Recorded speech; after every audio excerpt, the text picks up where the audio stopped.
और आज देख रहे हैं कि चुनाव कमीशन जो है, इलेक्शन कमीशन दिया है कि वैसे लोगों का नाम काटा जाएगा, जैसे बांग्लादेशी का, आपका जो कहीं बाहर चला गया उसका।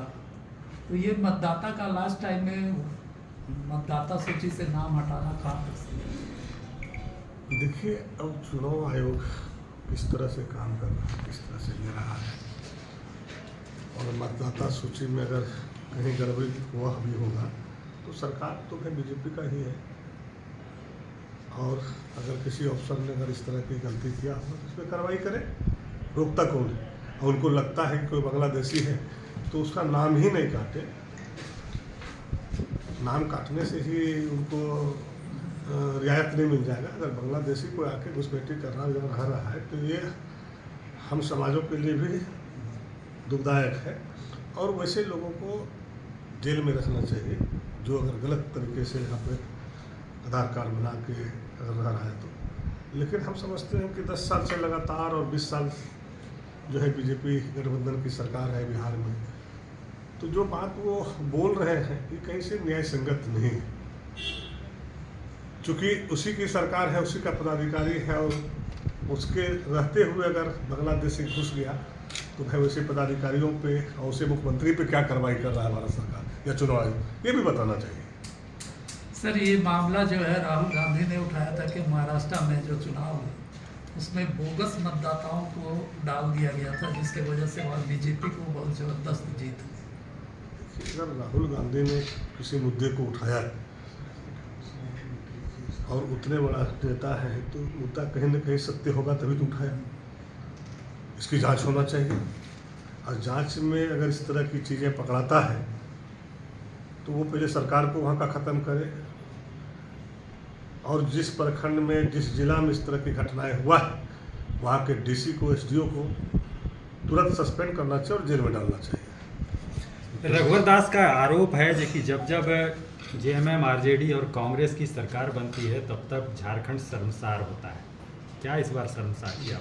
आप लोगों ने भी देखे होंगे, रघुवर दास जी 5 साल रहे, डैशिंग मुख्यमंत्री के रूप में रहे, और चौपाल के माध्यम से उन्होंने कहता था हमेशा कि हमारी सरकार इस बार 64 पार 65 पार, आप लोगों ने ही चलाते थे, देखते थे। और हम लोगों ने कहे कि भाई रघुवर दास जी ने जिस तरह से डोभा कुआं बनाया, पोखर बनाया, जितने बच्चे मरा, और जो चौपाल लगाया, एक भी चौपाल पर निष्कर्ष तो नहीं निकला, काम तो नहीं मिला यहाँ के लोगों को। ये सब लोग जो है झारखंडी, मुख्यमंत्री झारखंड कह के बनाते हैं, लेकिन इसका रिमोट कंट्रोल गुजरात से चलता है और दिल्ली से चलता है। तो ये झारखंड के लिए कभी अच्छा सोच नहीं रख सकता है। यहाँ के नौजवानों के प्रति, यहाँ के बहनों के प्रति, यहाँ के माँ के प्रति, पिताजी के प्रति इनकी सोच ही नहीं है कि झारखंड को हम क्या दें और कैसे विकास करें।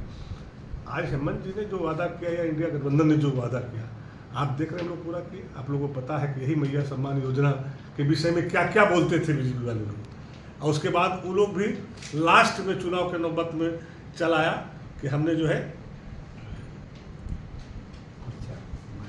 माई बहन योजना नहीं, गोगो दीदी योजना चलाई। तो आप समझ सकते हैं कि भाई ये गोगो दीदी योजना कहाँ से आया? भारत सरकार ने कोई कैबिनेट में पास नहीं किया, राज्य सरकार ने कोई कैबिनेट में पास नहीं किया, और जो वर्तमान सरकार थी उन्होंने खुलेआम कहा कि हमने ये देंगे। तो भाई ये आप कहाँ से लाए? तो देखिए, ये सब ब्लैकमेलर है। ये झारखंडी का दिमाग नहीं है, ये गुजरातियों का दिमाग है। गुजरात से ये दिमाग लेते हैं और देखा कि हम अगर इस चीज़ों को चलाते हैं तो वोटर प्रभावित होगा, हमारी बहनें प्रभावित होगा, माँ प्रभावित होगा। तो ये चीज़ों को लोगों ने समझ गया कि भाई 25 साल में 17 साल सरकार आपकी रहा, आपने न तो यहाँ के नौजवानों के प्रति सोचे, ना यहाँ के बुजुर्गों के प्रति सोचे, ना यहाँ पे बूढ़ी माँ लोगों के प्रति सोचे, ना जवान बहने के प्रति सोचे। तो ये सब जो है जुमलाबाजी, लोगों ने सारे चीज़ों को समझ गया था, और लोगों ने ये ठान लिया था कि इस बार कुछ नहीं, फिर से हेमंत सरकार, और जब इंडिया गठबंधन की सरकार बनेगा तभी हमारा विकास होगा। और जिस तरह से काम 6 महीने के अंदर आप देख लीजिए कितना तेज रफ्तार से काम बढ़ रहा है, और हर विभाग में हो रहा है, और 2 साल के अंदर ये लोग का बोलती बंद हो जाएगा कि 17 साल बनाम 7 साल में तुमको जवाब मिल गया कि झारखंड के बेटा ने क्या किया और जो ओरिजिनल झारखंडी है उन्होंने क्या किया, ये दिखा दिया जो कि उसका अधिकार, हक, नौकरी हो, काम हो, विकास हो। जो पलायन हो रहा है वो पलायन को हम कैसे रोके, उसके प्रति भी जो चूँकि हमारी ही विभाग है, हम लोगों ने काफ़ी इस पर जो है काम कर रहे हैं और बहुत कम समय में आप लोगों को रिजल्ट देंगे। दादा, आज बीजेपी आक्रोश मार्च निकाल के पूरा प्रखंड का घेराव कर रही है, आप इसको किस तरह से देख रहे हैं, मतलब स्थानीय मुद्दों पर लेकर कर? भ्रष्टाचार का आरोप लग रहा है। झारखंडियों का काम पसंद नहीं है, उन्हें गुजरातियों का काम पसंद है, तो निश्चित रूप से आक्रोश होगा। चूँकि हम लोग काम कर रहे हैं यहाँ के लोगों के प्रति, यहाँ के विकास के प्रति, यहाँ के लोगों को क्या मिलना चाहिए उसके प्रति हम लोग काम कर रहे हैं और आज लोग खुशी मना रहे हैं। आप समझ सकते हैं कि जो बाहर जाता था, आज हमारे घर में अगर 4 परिवार है तो 4 परिवार को अगर 2500 रुपया मिलता है तो सीधे 10,000 रुपया मिलता है। बच्चे को पढ़ाने में कठिनाई नहीं है, हरी सब्जी खरीदने में कठिनाई नहीं है, आज जो है भात में जो है दाल भी मिल जा रहा है। तो ये देन है वह सरकार की जो आज इंडिया गठबंधन की जो हमारा मुखिया है भाई हेमंत सोरेन जी ने ये दिखाया। क्योंकि वो गरीब का बेटा है, आंदोलनकारी का बेटा है और झारखंड को लड़ाई लड़ के लिए हैं, तो निश्चित रूप से झारखंडियों के प्रति उनकी सोच है और यहाँ के लोगों के प्रति सोच है। सर, एक सवाल है कि ये आपका विभाग जो है बेरोजगारों को आत्मनिर्भर बनाने का एक बहुत ही बड़ा अच्छा जरिया है, ऐसे में क्या रोड मैप है आपका, कैसे आपका विभाग इस पे काम करेगा? देखिए, आप देखे होंगे कि 6 महीना अभी बीता है सरकार बनने से, जिस तरह से 6 महीने में हर जिला पूरे झारखंड में जो है हम 2 बार 3 बार जो है मीटिंग कर चुके हैं, पूरी चीज़ों की जानकारी ले लिए हैं, कहाँ पे किस तरह का स्कोप है, काम कैसे करें, यहाँ के लोगों को कैसे लाभ पहुंचा पाए, उसके प्रति हम लोगों ने सभी जिला में मीटिंग करने के बाद कैबिनेट में भी बात रखे, माननीय मुख्यमंत्री जी से भी बात हुई है और माननीय मुख्यमंत्री जी ने जिस तरह से झारखंड के प्रति अपना दिल को उजागर करके दिखाया है कि हमको इसमें कैसे आगे बढ़ना है। जब तक हम बड़े बड़े उद्योगपतियों को यहाँ नहीं लाते, स्किल में हम बड़ा काम नहीं करते हैं, यहाँ के लोगों को शिक्षित नहीं करते हैं, हम यहाँ के लोगों को इंजीनियर नहीं बना सकते, डॉक्टर नहीं बनाएंगे तो हमारा लोग आगे नहीं बढ़ेगा, उसकी सोच आगे नहीं बढ़ेगी। तो उस ओर हम लोग काम कर रहे हैं। जैसे हमारा लेबर पलायन करता था, पहले कार्ड नहीं बनता था, हम लोगों ने सशक्त आदेश दिए कि जो भी लेबर हमारा बाहर जाएगा उसका यहाँ पर एंट्री होगा, रजिस्टर बनेगा, उसको यहाँ से कार्ड इशू होगा, ताकि आए दिन जो यहाँ से लोगों ने ले जाता है गुमला के फंसा फुसला के, वहाँ शोषण करता है, उसका मोबाइल रख लेता है, पैसा नहीं देता है, काम करवा के उसका जो है पैसा नहीं दिया जाता है, वहाँ पे किसी तरह का डेट हो जाता है, तो हम लोग के पास कोई आंकड़ा नहीं था जो उसको हम लोग मुआवजा दे सकते हैं या वैसे फैक्ट्री पर कोई कार्रवाई कर सकते हैं। तो ये सारे चीज़ों को हम लोगों ने मजबूती से जो है बांध दिए हैं कि हमारा एक भी आदमी अगर झारखंड से किसी दूसरे राज्य में जाता है तो उसका एंट्री होगा और उसका जो है मॉनिटरिंग करने के लिए भी हम लोग दें क्या स्थिति में है, उसको क्या कोई दिक्कत हो रहा है या फिर उसको कहीं किसी प्रकार की परेशानियां हैं, वो सारी चीज़ों को मॉनिटर कर रहे हैं और वैसे चीज़ों का हम लोग काम कर रहे हैं। दादा, बाबूलाल जी एक आरोप लगा रहे हैं झारखंड सरकार पे कि यहाँ के डीजीपी इलीगल रूप से कार्य कर रहे हैं।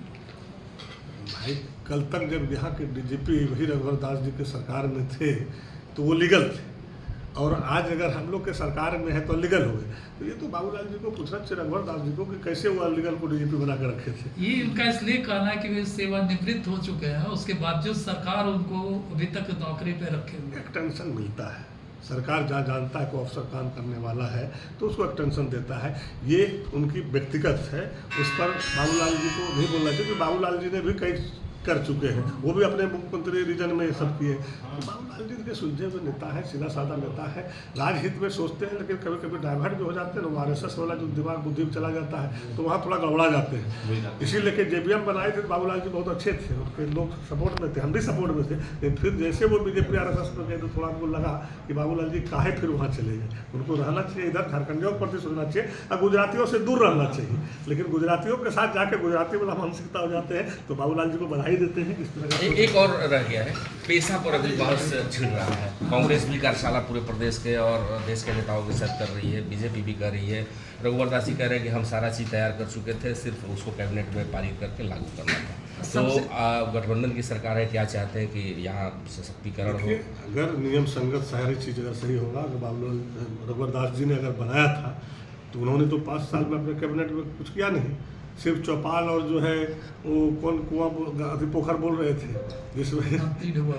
हाथी डूबा पोखर, तो हाथी तो नहीं डूबा लेकिन आदमी बच्चे लोग बहुत डूबा, तो उसकी सजा 5 साल में उनको मिल गया। तो अगर वो बनाए हैं उस चीज़ों को लोग देख लेंगे, फिर अगर जन्मीन होगा तो आगे सर ऐसा है ना कि पेशा कानून लागू होने से 1400 करोड़ रुपया मिलेगा सेंट्रल से, जो कि अब नहीं मिल पा रहा है। आपको उसको नियम से हम लोग सारी चीज़ों को देख लेंगे।